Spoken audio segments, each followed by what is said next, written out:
It is freezing cold outside. And the perfect day to detail a convertible. This actually is a vehicle that the customer only drives in the summertime. He doesn't even drive it out in the rain. He's gonna store it for the winter. So we're basically doing a winter storage prep detail. Now this customer does put a cover over his vehicle. I did recommend maybe experimenting what it's like without a cover, because as a detailer, I've seen a lot of damage be induced by the cover. If moisture gets trapped underneath of it, you can actually have major issues on paint. Now, sometimes that can be resolved by just pulling it out into the sun, letting the heat from the sun kind of bake the water out of the paint, but sometimes that doesn't work and it's permanent damage. Also, if you put a cover on a dirty vehicle, you've now trapped a layer of dust, which is essentially microscopic rock chips. Under the cover, it's like a sandwich, and now you've got all of that dust getting rubbed potentially by the cover back and forth. I've seen a lot of older people, they'll even put things on top of the covered vehicle because now it's kind of like storage or a bench or a shelf. And now you've got paint, dirt, cover, and something on top of that, potentially just rubbing back and forth all of those microscopic rock chips or the dust. And when they pull the cover off, they're like, why is my paint all scratched? Well, it's because you put a cover on it and then you put stuff on top of the cover. So one, if you have a cover on your vehicle, your car is not a bench or a shelf. Or you just simply don't put a cover on it and use a rinseless or a waterless wash to wipe down the vehicle when it gets a light layer of dust. Now, if you're in a barn and you're dealing with pets and footprints and droppings and things like that, yeah, sure, a cover might be safer than letting animals or whatever drips drop on the vehicle. Sometimes it can be extremely acidic and damage the paint. So it just depends on where the vehicle is being stored, the situation in which why you're having to cover it. So just use common sense. But from a professional detailer, that's just some nuggets of knowledge to pass on. But today, because it is super cold outside, we're going to be continuing to put our containment mat from Auto Floor Guard through the test. So let's go ahead, get this vehicle in, get it warmed up, and get started on the detail. When the customer told me he had a classic vehicle, this wasn't exactly what I was expecting. This is a 2004 Thunderbird. For all of you millennials, this is a classic vehicle. I mean, I remember when these things came out, they were unique. I definitely prefer more of the classic style vehicle. But when you were to say a classic car to me, I would not think this. But this is a classic vehicle, and it's actually pretty cool looking. We do have some chrome wheels. We also have a really nice burgundy metallic flake on this paint. But you can see the paint is in pretty bad condition. Right here on the paint, that's just from getting the cover on and off and maybe putting it on a dirty vehicle. We do have a lot of dust. And so when you have this dust and it gets trapped under the cover, it's just gonna rub, and that's where we get a lot of these kind of friction scratches. Now we can easily remove that. We do also have kind of a faded look on our paint. I think if we polish it at this point, we should be able to remove it, bring back some gloss and shine. Paint's not perfect. We do have some orange peel. Now our headlights, the clear is starting to fail on them, where we got kind of this little spray pattern going on. That's where our clears failed. Whatever we do here, as far as wet sanding, compound polish, ceramic coat, probably in a year or two, it's gonna return. Customer's already aware of that, but we are going to go ahead and try to remove some of the yellowing, bring back some clarity. But you can see where we have those scratches, that's on the inside. We're not gonna be able to fix that. On the convertible, we do need to do a cleaning. We've got some soiling where maybe they've opened and closed it. So first and foremost, before we introduce any moisture to the exterior, we're gonna vacuum this, get all of the debris off of it. Then we're going to clean the convertible top, rinse it really well. Probably is gonna make a mess, but now we've got a containment mat to be able to clean that up. And then we'll get this dry. We'll do a fabric guard treatment just to give it some waterproofing to it. And then we'll do the interior as well. It's honestly not in bad condition. The leather is on the more deteriorated side.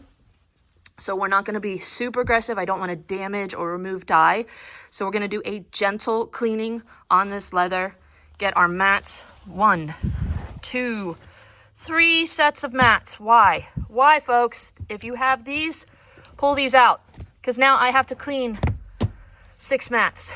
Oh boy. Oh, there's absolutely no backseat. Okay, So it's a coupe.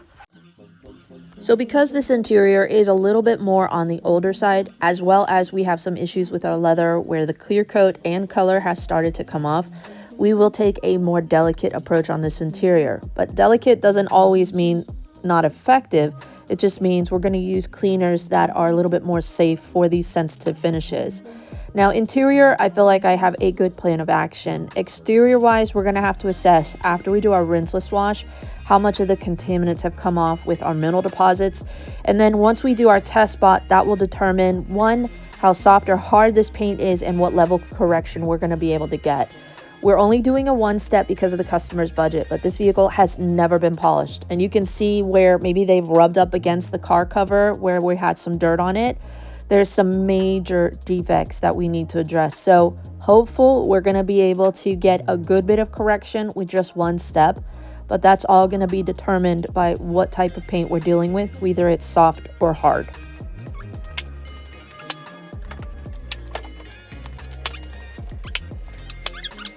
So do you guys charge extra for additional mats? I'm actually like debating doing like $10 a mat extra. I had one customer that he had 12 mats inside his vehicle.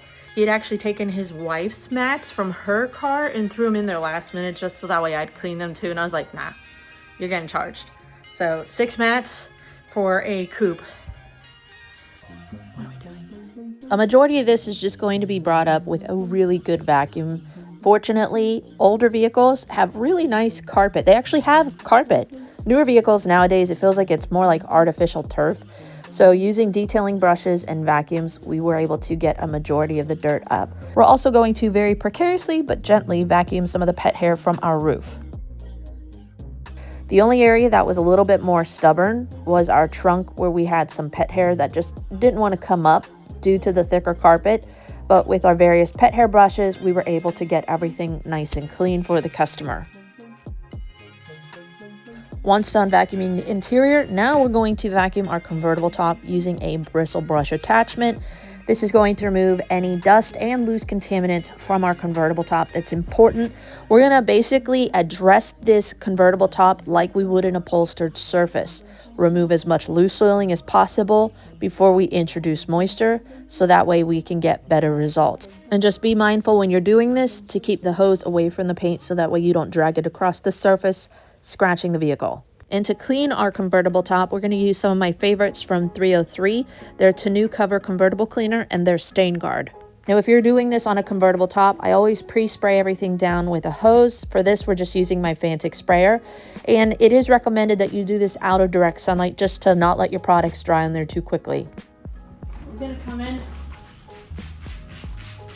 You don't have to go super heavy, but where you have more soiling, you can go heavier. You don't want to put this on dry. You can lightly extract, but you have to be careful because you could scorch the fabric. But you just have to be very, very careful. Not all extractor heads are going to be able to do that. Make sure they're super smooth.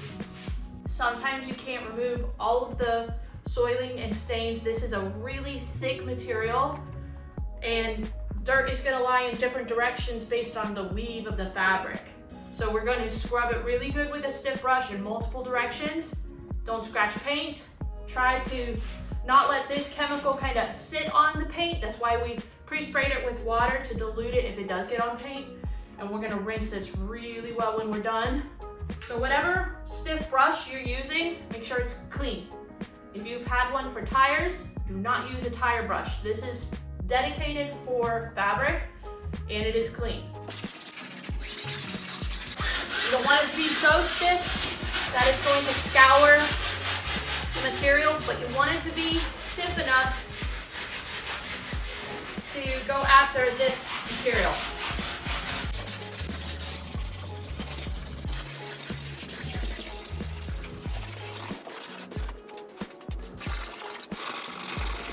Where we have our seams, just go over them a little bit more.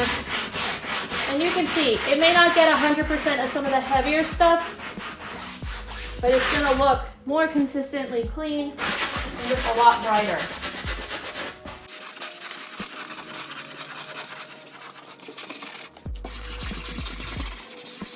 What's great about our Fantic sprayer is you really don't want to clean this with a pressure washer. You want a gentle mist or just a gentle shower. If you pressure wash this, you're gonna have scorch lines. Now we're going to rinse kind of from the top and push it down. You want to make sure that you rinse all of the residue off as much as possible, and then also make sure you rinse the paint and glass off so that way none of your chemicals stain the paint. Because we have some more aggressive stains, we're going to go over those a second time, scrubbing in both directions before we come in again and rinse. And since I want to see a little bit more lift, we might actually just end up extracting the entire roof. You do have to be very careful around the metal frame that you don't scratch the material, but this actually cleaned a lot of the dirt out of the material, helped it dry faster. Once we're done extracting very carefully, we're going to come in with a goat towel, super absorbent, and get the remaining water dry off of our convertible top, so that way things can dry out properly, and then we can come in and do our fabric treatment.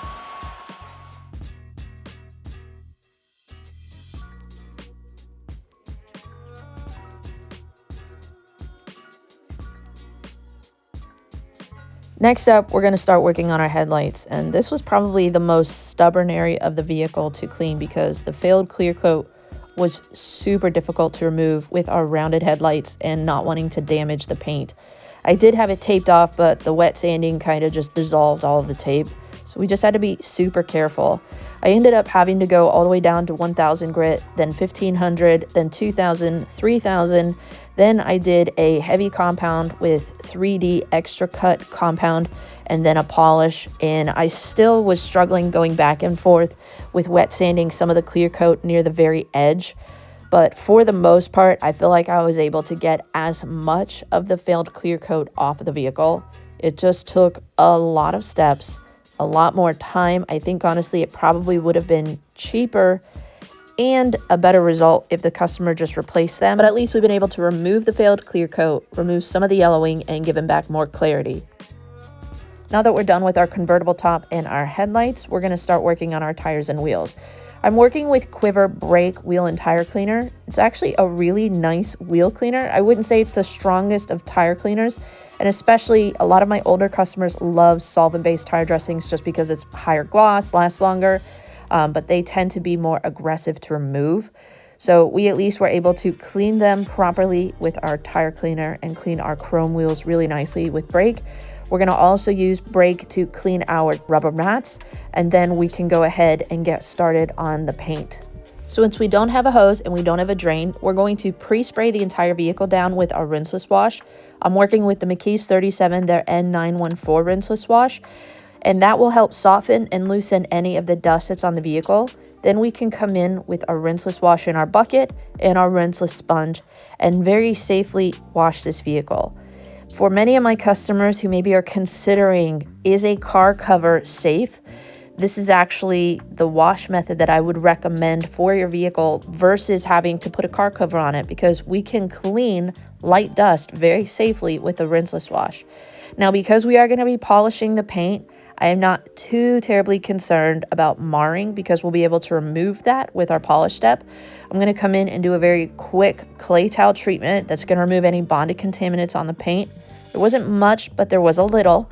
And then we're going to go ahead, after we're done decontaminating it, dry everything off, and then repeat this entire process on the other side of the vehicle. I was able to wash, decontaminate, and dry all of this vehicle in 10 minutes. That's how quick a rinseless wash process can be, especially when we're not dealing with heavy amounts of dirt. But for those of you who have never done a rinseless wash, this is one of my favorite and most preferred ways to maintain a vehicle. It can't get quicker or easier than this. You could skip the clay towel process if the vehicle doesn't have any contaminants on it and simply pre-spray, do your rinseless wash, dry, and you're done. You can see the amount of moisture we have on our containment mat. It's not much.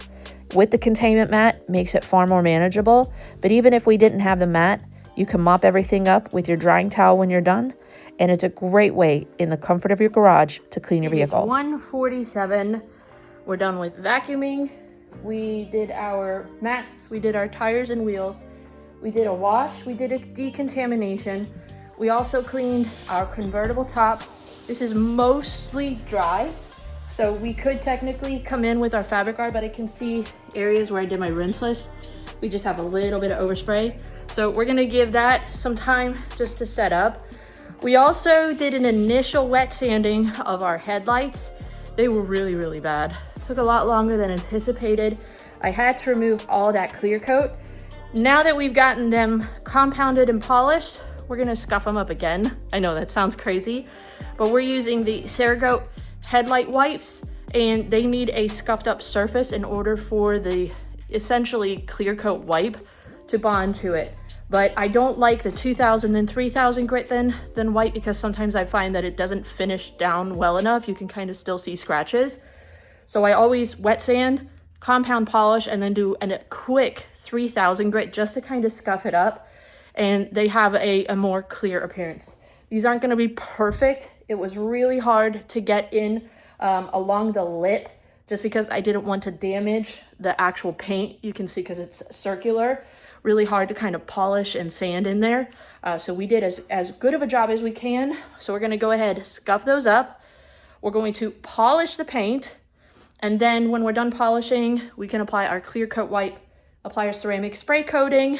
Tires already have kind of a solvent dressing on them, so I don't really need to dress them, but we'll get them kind of dressed.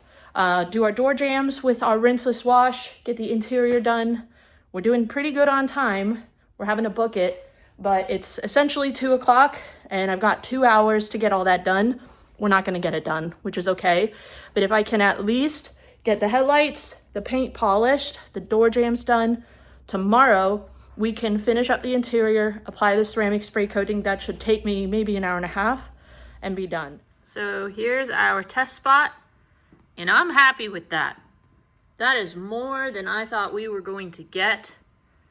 We were able to brighten the paint, remove swirls and scratches. This was our before. You can see it's kind of more on the pinkish side, whereas here we've got a deeper red. You see more of that metallic flake, not paint perfection, but we were able to use Sol medium polish from Oberk and a yellow foam pad, and that gave us really nice correction and honestly finished down very nicely. So I'm happy with that for one step. We did about 3 passes, so we're gonna continue to proceed.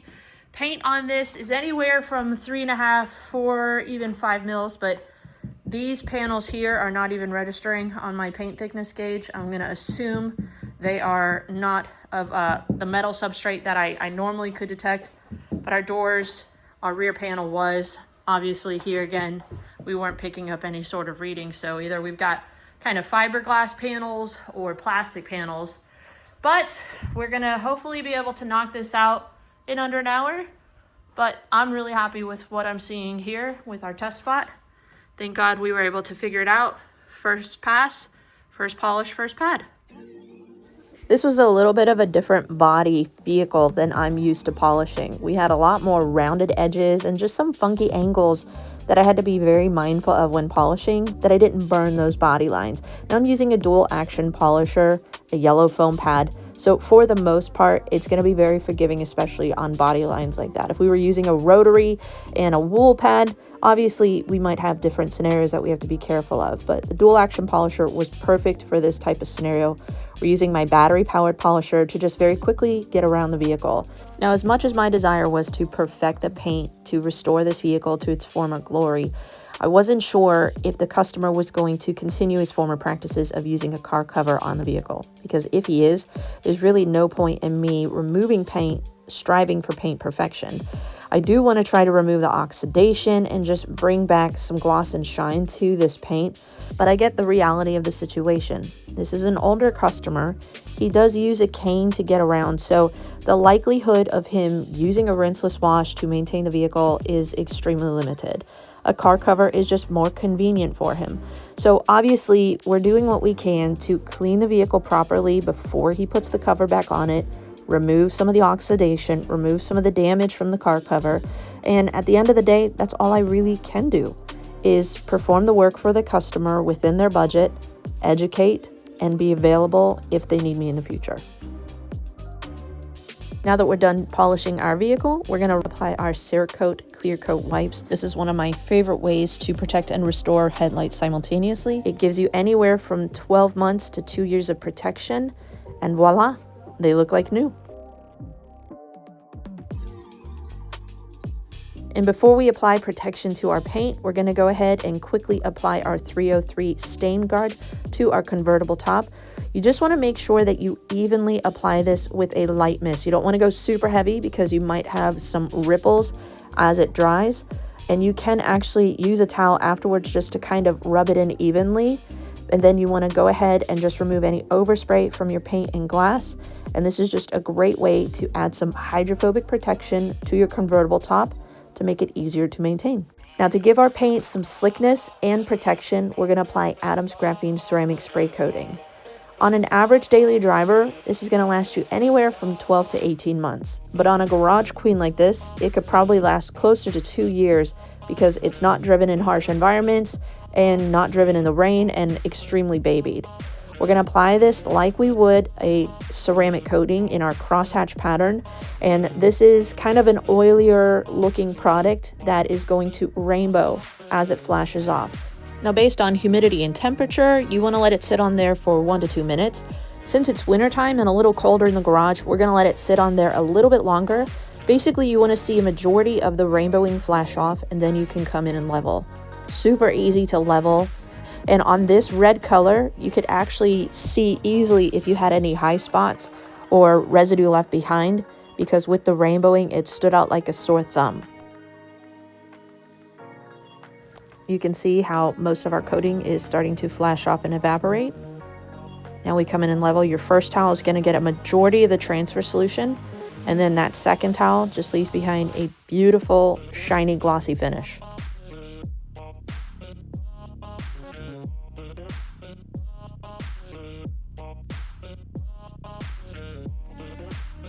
So we're back for day 2, and all we have to do, honestly, is just clean our leather, wipe down our plastics, do our glass, and we are done. Yesterday, we accomplished a lot.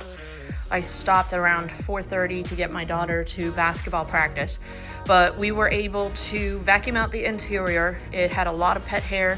We were able to do a wash, decontamination, paint enhancement, apply our graphene ceramic spray coating. We even cleaned and protected our convertible top. Exterior wise, everything is all done. In fact, I didn't even add a tire dressing because the customer uses a solvent based one. Looks honestly pretty good. So we're not going to top that. I don't want that to be all gummy. During the vacuuming step, we were able to remove all of the dust, and there really wasn't a ton of sticky substances, more so just kind of oil buildup on all of our plastic surfaces. So we're just wiping everything down with Invisible Glass Power Clean. This is an interior detailer that I think is specifically suited for situations like this, where we don't have a ton of dirt. Maybe we want to be a little bit more gentle on the surfaces, but also put down a good dose of UV protection. It's going to clean and protect simultaneously, so one of my favorites for situations like this. Normally I use a Scrub Ninja on interiors, but since we're working with some degraded materials, I'm just using a microfiber. That way I don't take any more clear coat off of our leather surfaces than necessary. Cleaning glass in a coupe is not always the easiest, so we are using distilled water to clean our glass and the Stoner Reach tool. Perfect for those really difficult to reach surfaces. We just have a waffle weave glass towel over top of it to scrub the glass initially, and then we'll just use a Mr. Twister afterwards to dry everything to streak-free finish.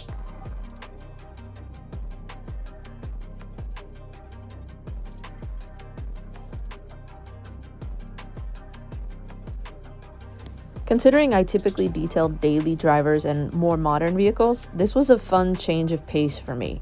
Definitely had some challenges that we had to address with a more delicate finish on the interior, but you can see with just the right cleaners and a gentle touch, we were able to dial in and clean and protect this interior. I think the biggest transformations were on the exterior, addressing our failed headlights, bringing back clarity, and then removing the dirt and removing some of the light oxidation on this paint, polishing it to restore gloss and shine, and then adding a little bit more durable protection for the customer. When he came to pick his vehicle up, he couldn't get over how shiny the paint was and that it looked almost brand new.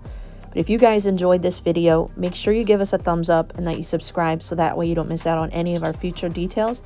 But hopefully you enjoyed this video, learned something new, and thanks so much for watching. We'll see you in the next detail.